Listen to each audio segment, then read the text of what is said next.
நண்பர்களே, இன்றைக்கி நம்ம பழைய இரும்பு கடைக்கு போயிருந்தோமா, அங்கேருந்து 50 ரூபா கொடுத்து இந்த மாதிரி எம்ஐயோட ப்ளூடூத் ஸ்பீக்கர் ஒன்று வாங்கிட்டு வந்திருக்கோம். பொதுவாகவே பல்லாவர சந்தைங்கெல்லாம் போனோம்னா இந்த மாதிரி ப்ளூடூத் ஸ்பீக்கர் வாங்க மாட்டேன். ஏன்னா எல்லாமே சைனா பீஸாக இருக்கும், போர்டு இஷ்யூவாக இருக்கும். அது போனால் ஒன்றும் பார்க்க முடியாது, குவாலிட்டி அந்தளவுக்கு வராது. பட் எம்ஐனா அது ஒரு ஹைப் கொடுத்துருக்காங்க. சவுண்டு வந்து ஹோம் தியேட்டர் அளவுக்கு இருக்கும், வேறு லெவலில் இருக்கும் அப்படி இப்படின்னு சொல்லிட்டு போட்டிருக்காங்க. ரேட்டும் பார்த்தீங்கன்னா ஒரிஜினல் ப்ரைஸ் வந்து 30,000க்கு மேலே போய்கிட்டு இருக்குது.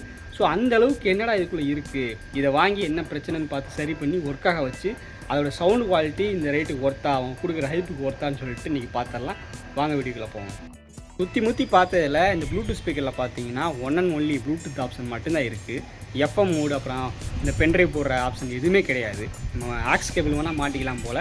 மற்றபடி இதில் வந்து ப்ரைமரி ப்ளூடூத் மோடு மட்டும்தான். சைடில் பார்த்தீங்கன்னா 4 பட்டன் கொடுத்துருக்காங்களா, வால்யூம் இன்க்ரீஸ் பண்ணுறதுக்கு, டிக்ரீஸ் பண்ணுறதுக்கு, பவர் ஆன் பவர் ஆஃப் இந்த மாதிரி கண்ட்ரோல் மட்டும்தான் கொடுத்துருக்காங்க. இதை நான் பழைய முகலில் பார்க்கும்போது இது டூப்ளிகேட் தான் நினச்சேன். ஏன்னா ஒரிஜினல் பிராண்ட்லேயே நிறைய சைனா ப்ராடக்ட் டூப்ளிகேட் வரதை நம்ம பார்த்துட்டு தான் இருக்கிறோம். ஸோ அந்த மாதிரி தான் நினச்சேன். பட் ஓட்ட வழியாக பார்த்தப்ப அந்த பேட்டரியோட வயரு அப்புறம் போர்டோட கலர் பார்த்திங்கன்னா பிளாக் கலரில் கொடுத்துருக்காங்க. ஸோ பொதுவாகவே ஒரிஜினல் ப்ராடக்ட்லாம் பார்த்திங்கன்னா அதோட பில்டு குவாலிட்டி போர்டு வந்து தனியாக யூனிக்காக தெரியும்.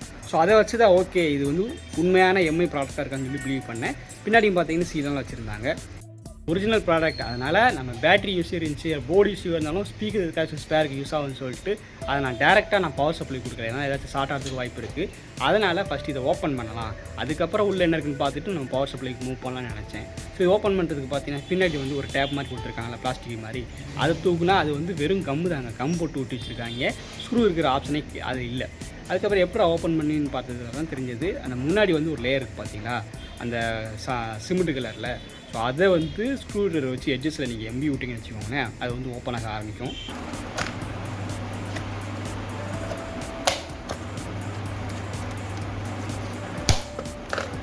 இதை ஓப்பன் பண்ணுறதுக்கு கொஞ்சம் கஷ்டமாக தான் இருந்துச்சு. எப்படியோ கேர்ஃபுல்லாக ஓப்பன் பண்ணியாச்சு. உள்ளுக்குள்ளே பார்த்தீங்கன்னா 4 பக்கமும் ஸ்க்ரூ கொடுத்துருக்காங்க. ஸ்க்ரூ போக சைடில் பார்த்தீங்கன்னா அவங்க கம் போட்டு ஒட்டி வச்சுருக்காங்க. ஸோ இதுதான் ஒரிஜினல் ப்ராடக்ட்டுக்கான ஐடென்டிஃபை. ரொம்பவே ஸ்ட்ராங்காக கொடுத்துருப்பாங்க. அந்த பாஸெல்லாம் வெளியே போகக்கூடாது, சவுண்டு குவாலிட்டி மிஸ்மேட்ச் ஆகக்கூடாதுன்னு சொல்லிட்டு. சரி வாங்க இந்த 4 ஸ்க்ரூவும் கழட்டி உள்ளுக்குள்ளே என்ன இஷ்யூ இருக்குன்னு பார்த்துருவாங்க. உள்ளே கழட்டி பார்த்தா ஒரே ஷாக்கிங்க. நான் அப்போவே நினச்சேன், என்னடா வெயிட்டே இல்லை, ஒரு வேளை இது டூப்ளிகேட் இருக்குமோ அப்படின்னு நினச்சேன். பட் அதே போல் உள்ளே பார்த்தீங்கன்னா பேட்டரியை காணும். போர்டு நமக்கு ஸ்பீக்கர் எல்லாமே ஒரிஜினல் தான், அது வந்து எம்ஐயோட ப்ராடக்ட் தான். பட் பேட்டரி மட்டும் உருவி விட்டுருக்காங்க. ஸோ ஒன்றும் பிரச்சனை இல்லை, நம்மக்கிட்ட ஏகப்பட்ட பேட்டரி கிடைக்குது, அதை வச்சு மேனேஜ் பண்ணிக்கலாம். பட் அதுக்கு முன்னாடி போர்டு நல்ல கண்டிஷனில் இருக்கான்னு பார்க்கணும். ஸ்பீக்கரை பொறுத்தளவுக்கு ஃப்ரெண்டில் நீங்கள் அப்படியே பார்த்துருப்பீங்க, அந்த பேப்பர் எதுவுமே கிளியலை, டயப்ராம் ஸ்பீக்கரோட டயப்ராம் எதுவும் கிளியல. அது கிழிஞ்சால் தான் நம்மளால் பாட்டு ஒழுங்காக பாட முடியாது, அதனால் சவுண்டு இறச்சல் வரும். ஸோ அது ஒழுங்காக இருக்குது. அப்படிங்கிற பட்சத்தில் போர்டு நமக்கு இஷ்யூ ஆனாலும் அந்த ஸ்பீக்கரை வந்து நம்ம வேறு ஏதாச்சும் ஸ்பேராக யூஸ் பண்ணிக்கலாம். ஸோ ஸ்பீக்கர் ஓகேவாக இருக்கும், ஒன்றும் பிரச்சனை இல்லை. அதுக்கப்புறம் போர்டை பார்த்தேன். போர்டில் வந்து அந்த ஆடியோ ஆம்பிளிஃபையர் அப்புறம் ஃபிட்டு கெப்பாசிட்டர் எல்லாமே எதுவும் புகஞ்சு போன மாதிரி தெரியல. ஸோ அப்படிங்கிறப்போ நம்ம பவர் சப்ளை கொடுத்து டெஸ்ட் பண்ணி பார்க்கலாம், என்ன ரியாக்ஷன் வருதுன்னு சொல்லிட்டு பார்ப்போம். இன்னொரு விஷயம் நோட் பண்ணிங்களா, அந்த போர்டில் பார்த்தீங்கன்னா பேட்டரி வைக்கிற இடத்துல ஒரு குட்டி சென்சார் மாதிரி இருக்கா, அது என்னென்னு கேட்டிங்கன்னா டெம்பரேச்சர் சென்சார். ஒருவேளை அந்த பேட்டரி போட்டிருக்கோம்ல அது வந்து ஓவர் ஹீட் ஆச்சு அப்படின்னா அந்த சென்சார் வந்து உடனே அதை சென்ஸ் பண்ணி அந்த சிக்னலில் உள்ள இருக்கிற ஐசிக்கு அனுப்பி, ஸோ அது பார்த்திங்கன்னா ஆட்டோமேட்டிக்காக அந்த ப்ளூடூத் ஸ்பீக்கர் வந்து ஆஃப் ஆயிரும், அந்த கண்டிஷனுக்கு போயிடும். ஸோ இப்படிப்பட்ட சிறப்பான அம்சத்தை இந்த எம்ஐ ப்ளூடூத் ஸ்பீக்கரில் இம்ப்ளிமெண்ட் பண்ணியிருக்காங்க. இது வந்து நான் பவர் பேங்கில் அதிகமாக பார்த்துருப்பேன். பவர் பேங்கில் இந்த மாதிரி சென்சாரை பேட்டரியோட ஒட்டின மாதிரி வச்சுருப்பாங்க. பட் ப்ளூடூத் ஸ்பீக்கரில் இப்போ தான் ஃபஸ்ட் டைம் பார்க்குறேன். கொடுக்குற காசுக்கு ஒழுங்காக வேலை பார்க்குற மாதிரியே தெரியுது. வாங்க அதுக்கப்புறம் நம்ம பவர் சப்ளை கொடுத்து வேறு மற்ற ஃபங்க்ஷன்ஸ் வந்து ஒர்க் ஆகுன்னு பார்ப்போம். இந்த போர்டு நல்லா இருக்கா இல்லை செத்து போச்சா அப்படின்னு கண்டுபிடிக்கிறதுக்கு எக்கச்சக்கமான வழிகள் இருக்குது. அதில் ஃபஸ்ட் மெத்தடு வந்து இதுக்கு பின்னாடி பார்த்தீங்கன்னா பேட்டரி டெர்மினல் 2 கொடுத்துருப்பாங்க. அந்த இடத்துல தான் இவங்க வந்து பேட்டரியை ஸ்டிப் மாதிரி போட்டு வைப்பாங்க. ஸோ அதில் வந்து ப்ளஸ் மைனஸ்னு மார்க் பண்ணியிருப்பாங்க. அந்த இடத்துல நம்ம வேறு ஒரு பேட்டரி வச்சோ அல்லது நம்ம வழக்கமாக ஃபாலோ பண்ணுற அந்த எக்ஸ்டர்னல் பவர் சப்ளை யூஎஸ்பி கேபிள்னு கொடுப்போம்ல, அதை தூக்கி கொடுத்தாலோ ஸோ அந்த சப்ளை உள்ளே போதா, நம்ம பவர் ஆன் பண்ணும்போது லைட்டெல்லாம் எரியுதா அப்படின்னு ஈஸியாக கண்டுபிடிச்சிடலாம். அந்த மாதிரி ட்ரை பண்ணோம். நமக்கு பார்த்தீங்கன்னா இந்த இடத்துல பக்காவாக லைட் எரியுது. ஸோ ஒரு மெத்தட் ஓகே ஆகிடுச்சு. இன்னொன்று வந்து இந்த ப்ளூடூத் ஸ்பீக்கருக்கு பார்த்தீங்கன்னா சைடில் வந்து மைக்ரோ யூஎஸ்பி சார்ஜிங் பண்ணி தான் கொடுத்துருக்காங்க. அந்த சார்ஜ் வேறு உள்ளே போட்டோம் அப்படின்னா அது வந்து சார்ஜை எடுத்துக்கணும். அப்போ ரெட் கலர் இண்டிகேஷன் லைட் எரியும் அல்லது ப்ளூ கலர் லைட் எரியும். ஸோ ஏதோ ஒரு வழியில் இந்த மாதிரி பண்ணும்போது நமக்கு ஏதோ ஒரு லைட் எரிஞ்சால் போதும். ஸோ அதை வச்சு ஓகே பண்ணிக்கலாம். அந்த மாதிரி செக் பண்ணி பார்க்கும்போது பார்த்தீங்கன்னா நமக்கு ஒரு நல்லா தான் இருக்குது. ஸோ ஸோ இந்த டெஸ்டிங் மூலமாகவே நமக்கு வந்து இந்த போர்டு வந்து 90% நல்லா ஒர்க் ஆகும் அப்படின்னு சொல்லிட்டு ஒரு நம்பிக்கை கிடைக்குது. இதுக்கப்புறம் நம்ம பேட்டரியை வந்து சால்டிங் பண்ணி விடணும். நம்மக்கிட்ட எக்கச்சக்கமான பேட்டரி கிடைக்குது. அதுலேருந்து ஒரு 3.7 வோல்ட் பேட்டரி எடுத்து இதில் செட் பண்ண போகிறோம். ஸோ பேட்டரி நீங்கள் மாற்றுறதுக்கு முன்னாடி ஒன்று நல்லா கவனிச்சுக்கோங்க. ப்ளஸ் மைனஸ் டெர்மினல் கரெக்டாக பார்த்து வைக்கணும். நீங்கள் பாட்டுக்கு மாற்றி வச்சிட்டிங்க அப்படின்னா நல்லா இருக்கிற போர்டை நம்மளே கெடுத்த மாதிரி ஆயிரும். ஸோ அதை வந்து நீங்கள் சால்டிங் பண்ணிக்கோங்க. இன்னும் வந்து அந்த ப்ளூடூத் ஸ்பீக்கர் வந்து உங்களுக்கு ரொம்ப நேரம் படிக்கணும், சார்ஜ் ரொம்ப நேரம் நிற்கணும் அப்படின்னு நினச்சிங்கன்னா எம்ஏஹெச் அதிகமாக சூஸ் பண்ணுங்கள். நான் பார்த்தீங்கன்னா 3.7 வோல்ட் வோல்டேஜ் வந்து சேமாக தான் இருக்கும். பட் எம்ஏஹெச் பார்த்தீங்கன்னா 500, 600, 700 அப்படின்னு சொல்லிட்டு வேரி ஆகும்.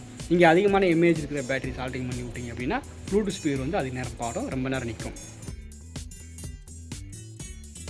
ஒரு வழியாக சால்டிங் பண்ணியாச்சு. இந்த பேட்டரி பார்த்தீங்கன்னா இந்த ப்ளூடூத் ஸ்பீக்கருக்குள்ளே கரெக்டாக தான் செட் ஆகிற மாதிரி இருக்குது. ஸோ மொத்தமாக லாக் பண்ணிவிட்டு இந்த பேட்டரியில் சார்ஜ் இருக்காதுன்னு நினைக்கிறேன். ஏன்னா ரொம்ப நாள் வந்து சும்மா தான் வச்சுருந்தேன். ஸோ அதுக்கு ஒரு 1/2 hour சார்ஜ் போட்டதுக்கப்புறம் இந்த ப்ளூடூத் ஸ்பீக்கர் எப்படி படிக்குது, சவுண்டு குவாலிட்டி எப்படி இருக்குதுன்னு சொல்லிட்டு நான் காட்டுறேன்.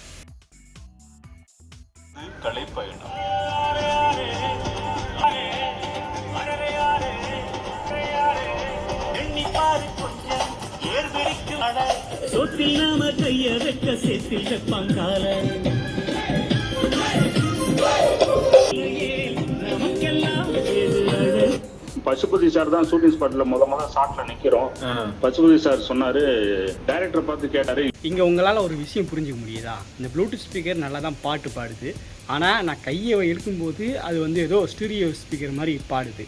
அதாவது சவுண்டு வந்து பாஸ் பூஸ்டடாக இல்லை, ஒரு ரேண்டமாக குழாயில் பாடின அப்படி இருக்கும், அந்த மாதிரி இருக்குது. இதுவே நான் நாலா பக்கமும் அந்த ஓட்டை இருக்குது பார்த்தீங்களா, பட்டன் செட்டப்பில் வந்து அந்த பிளாஸ்டிக் இல்லை, அந்த மாதிரி கண்டிஷனில் நமக்கு பழைய வந்து கிடச்சிது. ஸோ அந்த ரப்பர் பிளாஸ்டிக் இருந்துச்சு அப்படின்னா அது வந்து அந்த ஓட்டையை அடைச்சிக்கும். ஸோ அதுக்கப்புறம் அந்த ஓட்டை அடைச்சதுக்கப்புறம் பார்த்தீங்கன்னா இது வந்து ஒரு பாஸ் பூஸ்டடாக ஹோம் தேட்டர் அளவுக்கு சவுண்டு வருது. என்னால் ரியலைஸ் பண்ண முடியுது. வீடியோவில் அது தெளிவாக கேட்கான்னு தெரியல.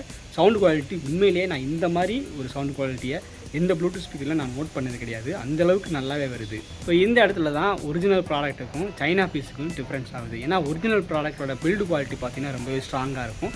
அந்த மேலே பிளாஸ்டிக் இருக்குது பார்த்தீங்களா, அது கூட ரொம்பவே தரமாக வச்சுருப்பாங்க. கீழே போட்டாலும் அந்தளவுக்கு ஈஸியாக உடையாது. ஏன்னா அந்தளவுக்கு தரமாக இருந்தால் தான் நம்மளால் காற்றை வெளியே விட முடியாது. அதனால் ஸ்பீக்கர் கொடுக்குற அந்த சவுண்டு வந்து நமக்கு பாஸ் பூஸ்டடாக ஒரு நல்ல கலருக்கே கிடைக்கும். பட் சைனா பீஸில் பார்த்தீங்கன்னா இந்த பிளாஸ்டிக்கோட குவாலிட்டி டப்புன்னு தூக்கி போட்டால் உடஞ்சிரும், பட்டன் திடீர்னு உள்ளே போயிடும், ஓட்டை வர ஆரம்பிச்சிடும். ஓட்டை வரதுனால நமக்கு சவுண்டு பாஸ் பூஸ்டடாக கேட்காது, குழாயில் போகிற மாதிரி தான் கேட்கும். இதுதான் ஒரிஜினலுக்கும் டூப்ளிகேட் இருக்கிற அந்த பிளாஸ்டிக்கோட பிரச்சனை. சரி, ஓகே, இந்த ப்ளூடூத் ஸ்பீக்கரில் நமக்கு வந்து ஹார்ட்வேர் பிரச்சனை எல்லாத்தையுமே சால்வ் பண்ணியாச்சு. இதுக்கப்புறம் நம்ம அந்த சைடில் இருக்கிற ஓட்டையை அடைக்கணும். அதுதான் ஒரு பெரிய பிரச்சனை. எதனாலன்னு கேட்டிங்கன்னா சைடில் வந்து 4 பட்டன் இருக்குது. அந்த பட்டன்லாம் நம்ம முக்கியமாக யூஸ் பண்ண போகிறது அந்த ஆன் ஆஃப் பட்டன் தான். பட் அதையும் நம்ம ஓட்டையை மறைக்க போகிறோன்னு சொல்லிட்டு டேப் வச்சு ஓடிட்டோன்னு வச்சுக்கோங்களேன், அந்த இடத்துல பட்டன் நமக்கு முடியாது, ஆன் பண்ணவே முடியாது நம்மளால். நீங்கள் பாருங்கள், நான் அப்படி தான் அந்த 4 ஓட்டையை மறைக்கிறதுக்காக சைடில் அதே போல் கருப்பு கலர் டேப் ஒட்டி வச்சுட்டேன். என்னென்னா இப்போ பவர் பட்டன் தான் யூஸ் பண்ண போகிறோம். ஸோ அதுக்கு மட்டும் ஒரு சின்ன ஓட்டையை போட்டு விட்டுறலாம் அப்படின்னு சொல்லிட்டு போட்டு அங்கே அமுக்கி பார்த்தீங்கன்னா அது உள்ளே போயிடுச்சு. அது ஓட்டை வந்துடுச்சு, பெரிய ஓட்டையாச்சு. சின்ன ஓட்டை பெரிய ஓட்டை ஆனதுனால அதோட அந்த ஹோம் தேட்டர் ஃபீல் வந்து நமக்கு கிடைக்கல. மறுபடியும் ஸ்டூடியோ ஸ்பீக்கர் மாதிரி தான் பாட ஆரம்பிச்சிச்சு. அதனால் இது செட் ஆகாது. வேறு ஏதாச்சும் வழி பண்ணணும்னு யோசிச்சப்போ தான் ஒரு ஐடியா கிடச்சிது. இதில் நம்ம பவர் பட்டன் மட்டும் தான் யூஸ் பண்ண போகிறோம். அதை மட்டும் எடுத்து இந்த சைடில் எங்கேயாச்சும் நம்ம செட் பண்ணி வச்சிடலாம். இந்த இடத்துல வெளியே செட் பண்ணி வச்சு இதுக்கு வயர் கனெக்ஷன் கொடுத்து அந்த இடத்துல நம்ம ஃபெவிக்விக் போட்டு அந்த பட்டன் மட்டும் ஒட்டி வச்சுக்கோங்களேன். இதை நம்ம ஃபுல்லாக கவர் பண்ணிக்கலாம். டாப் போட்டு ஒன்றுமே பிரச்சனை இல்லை. சார்ஜருக்கு மட்டும் இந்த மாதிரி கேப் போட்டு ஃபுல்லாகவே சுற்றி வச்சுக்கலாம். ஸோ இங்கே பட்டன் அமுக்க அது ஆன் ஆஃப் ஆகும். ஸோ ஒன்ஸ் வந்து ப்ளூடூத்தில் இதை மொபைலில் கனெக்ட் பண்ணிட்டு வச்சுக்கோங்களேன், மொபைல் மூலமாக வால்யூமை கண்ட்ரோல் பண்ணிக்கலாம். எல்லாத்தையுமே அது மூலமாக கண்ட்ரோல் பண்ணிக்கலாம். நமக்கு ஆன் ஆஃப் பட்டன் மட்டும் தான் தேவை. ஸோ அதுக்கு வெளியே வச்சிடலாம்னு நினச்சி தான் ஒரு பிளான் பண்ணியிருக்கிறேன். அதை வாங்க அதை எக்ஸிக்யூட் பண்ணுவோம்.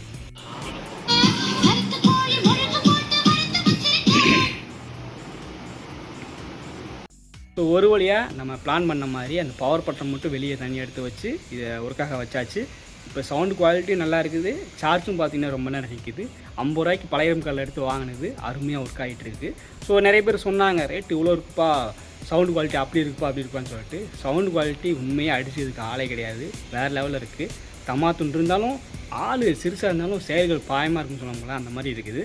உண்மையில் ஒர்த்து தான் அது. கோழி மிளகு போட்டு வறுத்து வச்சிருக்கேன்,